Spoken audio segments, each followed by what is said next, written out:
NASA, the National Secretariat for Social Action, is traditionally known to be the development and advocacy arm of the Philippine Catholic Church.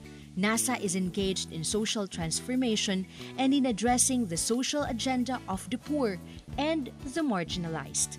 For 50 years, NASA had taken up the work for development and empowerment of poor communities in partnership with the social action centers.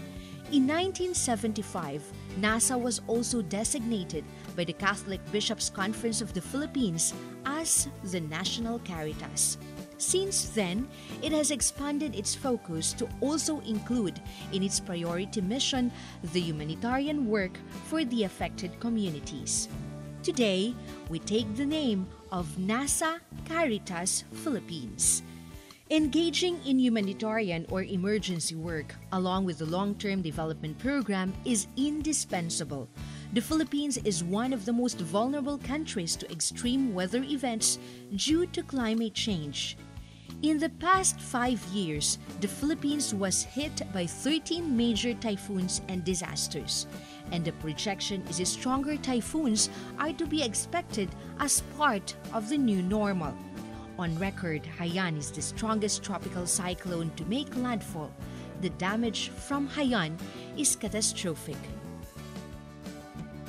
NASA Caritas Philippines, with our partner dioceses, has launched the most massive, far-reaching emergency recovery and rehabilitation program for the Church. Through Caritas Confederation, we were able to raise 1.4 billion pesos to sustain the rehabilitation program in 9 dioceses for 3 years.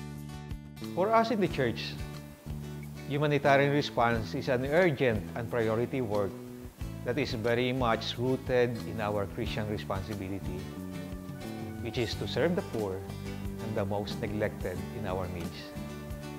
We all know that poverty is a pre-existing vulnerability, but we need to harness the resiliency of the people both in the long-term development program and in the humanitarian emergency response as a continuum.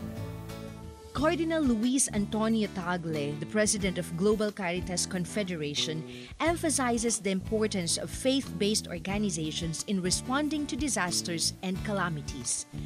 In his speech before the World Humanitarian Forum, he categorically underlines that the current top-down approach to humanitarian response must be replaced by an investment in local action, strengthening grassroots capacity, and improving partnership and coordination.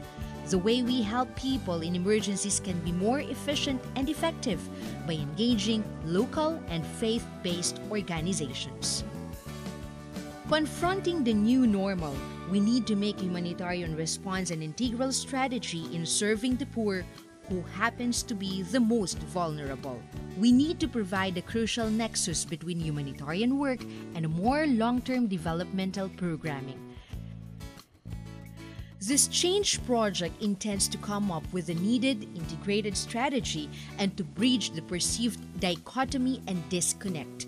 It intends to create an integrated program linking humanitarian and development with resiliency as its overarching strategy. For this purpose, the Change Project is entitled Sustaining Resiliency Through Integrated Humanitarian and Development Program, NASA Caritas Philippines Strategy to Serve the Church of the Poor. The integration strategy for NASA Caritas Philippines is necessary as we journey into the period of transition. It entails organizational restructuring and at the same time, change management and visioning that we are actually already doing. We have started drafting the National Roadmap for Resiliency and Sustainability. It is still an ongoing initiative, and we have recently launched also the prototype integration program called SearchDev, Sustaining Empowered and Resilient Communities Through Holistic Development Program. We are able to start, even the program is not fully funded yet, but we know we can count on your continuing support. We believe you share our dream. Our journey has begun. I invite you to work with us to continually renew our ever-passionate commitment to build and sustain resilient communities rooted in faith, justice, and love. Tayong lahat ay tinipon ng Diyos na